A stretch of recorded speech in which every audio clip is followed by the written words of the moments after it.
ನಿಮಗೆ ಈ ಥರ ಅನಿಸುತ್ತಾ? ಜನರ ಹತ್ರ ಮಾತಾಡಬೇಕಾದ್ರೆ ನಿಮ್ಮ ವಾಯ್ಸ್ ಸ್ವಲ್ಪ ಬ್ರೇಕ್ ಆದಂಗೆ, ಅಥವಾ ನಿಮ್ಮ ಕೈಯೆಲ್ಲ ನಡ್ಕೊ ಬಂದಂಗೆ, ಅಥವಾ ನೀವು ಮಾತಾಡಬೇಕಂತ ಇರ್ತೀರಾ, ನಿಮ್ಮ ಬಾಯಲ್ಲಿರುತ್ತೆ, ಆದರೆ ಏನು ಹೇಳಿ ಬಾಯಿಂದ ಹೊರಗೆ ಮಾತಾಡ್ಲಿಕ್ಕೆ ಆಗ್ತಾ ಇರಲ್ಲ. ಈ ಥರ ನಿಮಗೆ ಅನಿಸ್ತಾ ಇದ್ದರೆ ಇದು ಡೆಫಿನೆಟ್ಲಿ ಆಗಿ ಸ್ಟೇಜ್ ಫಿಯರ್ ಅಂತ ಹೇಳಿನೇ ಕರೀತಾರೆ ಗಾಯ್ಸ್. ಸ್ಟೇಜ್ ಫಿಯರ್ ಅನ್ನೋದು ಏನಿದೆ ಗಾಯ್ಸ್, ಸೊ ಇದು ಡೇ ಬೈ ಡೇ ನಿಮ್ಮ ಕಾನ್ಫಿಡೆನ್ಸ್ ಏನಿದೆ ಇದು ಕೊಲ್ತಾ ಬರುತ್ತೆ, ಅಂದರೆ ಡೌನ್ ಮಾಡ್ತಾ ಬರುತ್ತೆ. ಆದರೆ ಒಂದು ಗುಡ್ ನ್ಯೂಸ್ ಏನಪ್ಪ ಅಂತ ಹೇಳಿದರೆ, ಈ ಸ್ಟೇಜ್ ಫಿಯರ್ ಅನ್ನೋದು ಪರ್ಮನೆಂಟ್ ಪ್ರಾಬ್ಲಮ್ ಅಲ್ಲ ಗಾಯ್ಸ್. ಸೊ ನಿಮ್ಮ ಪ್ರಾಕ್ಟೀಸ್ ಸರಿಯಾದ ಒಂದು ಪ್ರಾಕ್ಟೀಸ್ ಮಾಡೋದ್ರಿಂದ ಮತ್ತು ನಿಮ್ಮ ಮೈಂಡ್ ಸೆಟ್ ಸರಿಯಾಗಿ ಇಟ್ಕೊಳ್ಳೋದ್ರಿಂದ ಇದನ್ನು ದೂರ ಮಾಡ್ಕೊಳ್ಬೋದು.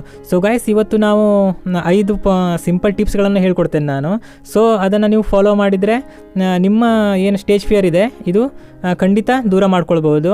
ಸೊ ಗಾಯ್ಸ್, ವಿಡಿಯೋನ ಕೊನೆ ತನಕ ನೋಡಿ. ಮೊದಲನೇ ಟಿಪ್ ಏನಂತ ಹೇಳಿದರೆ, ನೀವು ಮಾತಾಡಬೇಕಾದ್ರೆ ಒಂದು ದೊಡ್ಡ ಕ್ರೌಡ್ ಇರುವಂಥ ಜಾಗದಲ್ಲಿ ಅಥವಾ ತುಂಬ ಜನಗಳಿರುವಂಥ ಜಾಗದಲ್ಲಿ ಮಾತಾಡ್ಲಿಕ್ಕೆ ಹೋಗಬೇಡಿ. ಸೊ ಸ್ಮಾಲ್ ಸರ್ಕಲ್ ಇರುವ ಕಡೆ ಮಾತಾಡ್ಲಿಕ್ಕೆ ಶುರು ಮಾಡಿ, ಮತ್ತು ನಿಮ್ಮ ಸ್ನೇಹಿತರ ಜೊತೆ ಮಾತಾಡ್ಲಿಕ್ಕೆ ಶುರು ಮಾಡಿ, ಅಥವಾ ನಿಮ್ಮ ಮನೆಯಲ್ಲಿ ಮೆಂಬರ್ಸ್ ಇರ್ತಾರಲ್ಲ, ನಿಮ್ಮ ಮನೆ ಫ್ಯಾಮಿಲಿ ಇರ್ತಲ್ಲ, ಅವ್ರ ಜೊತೆ ಮಾತಾಡ್ಲಿಕ್ಕೆ ಶುರು ಮಾಡಿ. ಸೊ ಈ ಥರ ಮಾತಾಡ್ಲಿಕ್ಕೆ ಶುರು ಮಾಡಿ, ಮತ್ತು ಕನ್ನಡಿ ಮುಂದೆ ಮಾತಾಡ್ಲಿಕ್ಕೆ ಶುರು ಮಾಡಿ. ಸೊ ನೀವು ಈ ಥರ ಮಾತಾಡೋದ್ರಿಂದ ಸ್ವಲ್ಪ ನಿಮ್ಮ ಏನು ಸ್ಟೇಜ್ ಫಿಯರ್ ಇದೆ ಅದು ಸ್ವಲ್ಪ ನಿಮಗೆ ಭಯ ಅನ್ನೋದು ಕಡಿಮೆ ಆಗ್ತಾ ಬರುತ್ತೆ. ನೀವು ರಿಪೀಟೆಡ್ ಪ್ರಾಕ್ಟೀಸ್ ಮಾಡ್ತಾ ಹೋದಂತೆ ನಿಮ್ಮ ಬ್ರೇನ್ ಏನಿದೆ ಅದು ನಿಮ್ಮ ಭಯವನ್ನು ಸ್ಲೋಲಿ ಕಡಿಮೆ ಮಾಡ್ತಾ ಬರುತ್ತೆ.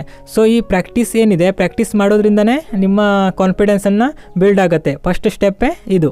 ಸೆಕೆಂಡ್ ಟಿಪ್ ಏನಪ್ಪ ಅಂತ ಹೇಳಿದರೆ, ನೀವು ಒಂದು ಸ್ಟೇಜ್ ಮೇಲೆ ಮಾತಾಡ್ಲಿಕ್ಕೆ ಹೋಗ್ಬೇಕಾದ್ರೆ ಅಥವಾ ಯಾವುದೇ ಒಂದು ಫಂಕ್ಷನಿಗೆ ಅಥವಾ ಪ್ರೋಗ್ರಾಮಿಗೆ ಮಾತಾಡ್ಲಿಕ್ಕೆ ಹೋಗ್ಬೇಕಂತೆ ಪರ್ಫೆಕ್ಟ್ ಆಗಬೇಕು ನಾನು ಅಂತೇಳಿ ಪರ್ಫೆಕ್ಟ್ ಮಾಡ್ಕೊಂಡೇ ಮಾತಾಡ್ಲಿಕ್ಕೆ ಹೋಗಬೇಕು ಅನ್ನೋದನ್ನು ಫಸ್ಟ್ ಮೈಂಡಲ್ಲೇ ತೆಗೆದುಬಿಡಿ. ಈ ಪರ್ಫೆಕ್ಟನ್ನು ಮಾಡ್ಕೊಂಡು ಮಾತಾಡ್ಲಿಕ್ಕೆ ಹೋಗೋರು ಯಾರೂ ಇಲ್ಲ, ಹಾಗೆ ಪರ್ಫೆಕ್ಟಾಗಿ ಮಾತಾಡೋರು ಯಾರೂ ಇಲ್ಲ, ಎಲ್ಲರೂ ತಪ್ಪೋರೆ. ಮಿಸ್ಟೇಕ್ ಆಗೋದು ನಾರ್ಮಲ್. ಸೊ ಈ ಕಾನ್ಫಿಡೆನ್ಸ್ ಅಂದರೆ ಏನಂತ ಹೇಳಿದರೆ, ಮಿಸ್ಟೇಕ್ ಆದರೂ ಕೂಡ ನಿಲ್ಲೋದಲ್ಲ, ಅಂದರೆ ಸ್ಟಾಪ್ ಮಾಡೋದಲ್ಲ. ಮಿಸ್ಟೇಕ್ ಆದರೂ ಕೂಡ ಆ ಏನೋ ಸ್ಪೀಚ್ ಇದೆ, ನಿಮ್ಮ ಏನು ಮಾತಾಡ್ಲಿಕ್ಕೆ ಹೋಗ್ತೀರಾ ಅದನ್ನು ಕಂಟಿನ್ಯೂ ಮಾಡೋದು. ಮೂರನೇ ಟಿಪ್ ಏನಂತ ಹೇಳಿದರೆ, ಸ್ಟೇಜ್ಗೆ ಹೋಗೋಕ್ಕಿಂತ ಮುಂಚೆ ಒಂದು ಡೀಪ್ ಬ್ರೆತ್ತನ್ನು ತೆಗೆಳುವಂಥ ಟೆಕ್ನಿಕನ್ನು ಶುರು ಮಾಡಿ, ಅಂದರೆ ಅನುಸರಿಸಿ.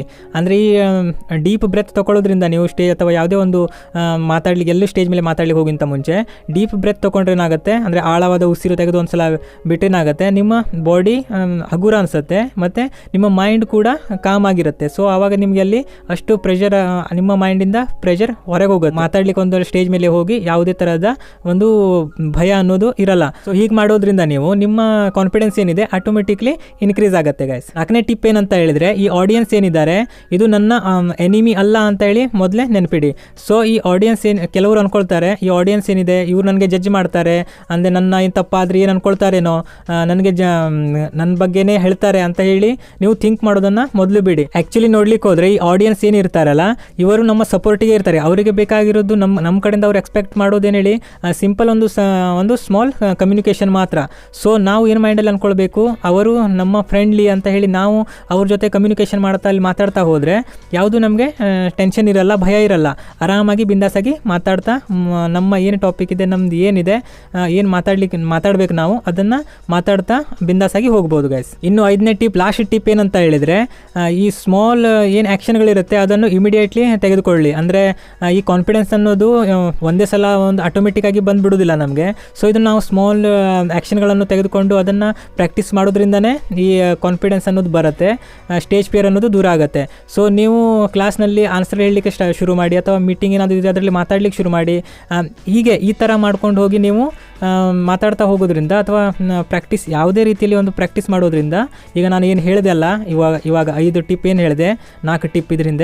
ಸೊ ಅದರಲ್ಲಿ ಈ ಥರ ಮಾಡಿಕೊಂಡು ನೀವು ಮಾಡ್ತಾ ಹೋದರೆ ನಿಮ್ಮ ಸ್ಟೇಜ್ ಫಿಯರ್ ಅನ್ನೋದು ದೂರ ಆಗುತ್ತೆ. ದೊಡ್ಡ ಮಟ್ಟಕ್ಕೆ ದೂರ ಆಗದಿದ್ದರೂ ಕೂಡ ನೀವು ಡೇ ಬೈ ಡೇ ಏನೋ ಪ್ರಾಕ್ಟೀಸ್ ಮಾಡ್ತಾ ಹೋದರೆ ಡೆಫಿನೆಟ್ಲಿ ಆಗಿ ಒಂದಿನ ನಿಮ್ಮ ಸ್ಟೇಜ್ ಫಿಯರ್ ಅನ್ನೋದು ಪೂರ್ತಿಯಾಗಿ ಹೋಗುತ್ತೆ. ನೀವು ಕಡೆಗೆ ನಿಮಗೆ ಯಾವ ದೊಡ್ಡ ಸ್ಟೇಜ್ ಮೇಲೆ ಹೋಗಿಬಿಟ್ರೂ ಕೂಡ ನೀವು ಬಿಂದಾಸಾಗಿ ಆ ಒಂದು ವಿಷಯದ ಬಗ್ಗೆ ಮಾತಾಡ್ತೀರಾ. ಸ್ಟೇಜ್ ಫಿಯರ್ ಅನ್ನೋದು ಏನಿದೆ ಇದು ಪರ್ಮನೆಂಟ್ ಪ್ರಾಬ್ಲಮ್ ಅಂತೂ ಅಲ್ಲ ಗಾಯ್ಸ್. ಸೊ ಇದು ನಿಮ್ಮ ಮೈಂಡ್ ಸೆಟ್ ಮೇಲೆ ಮತ್ತು ನೀವು ಯಾವ ರೀತಿ ಪ್ರಾಕ್ಟೀಸ್ ಮಾಡ್ತೀರಾ ಅನ್ನೋದ್ರ ಮೇಲೆ ನಿಂತಿದೆ. ಸೊ ಗೈಸ್, ಇದಾಗಿತ್ತು ಇವತ್ತಿನ ವಿಡಿಯೋ. ಸೊ ವಿಡಿಯೋ ನಿಮಗೆ ಯೂಸ್ಫುಲ್ ಅನಿಸಿದರೆ ವಿಡಿಯೋಗೆ ಒಂದು ಲೈಕ್ ಮಾಡಿ, ಹಾಗೆ ಶೇರ್ ಮಾಡಿ. ಏನು ಅನಿಸ್ತು ಅನ್ನೋದನ್ನು ಕಮೆಂಟಲ್ಲಿ ತಿಳಿಸಿ. ಹಾಗೆ ನಮ್ಮ ಚಾನಲ್ನು ಈ ಥರ ಕಾನ್ಫಿಡೆನ್ಸ್ ವಿಡಿಯೋಗಳಿಗಾಗಿ ನಮ್ಮ ಚಾನಲ್ ಸಬ್ಸ್ಕ್ರೈಬ್ ಮಾಡೋದನ್ನು ಮರಿಬೇಡಿ. Love you guys.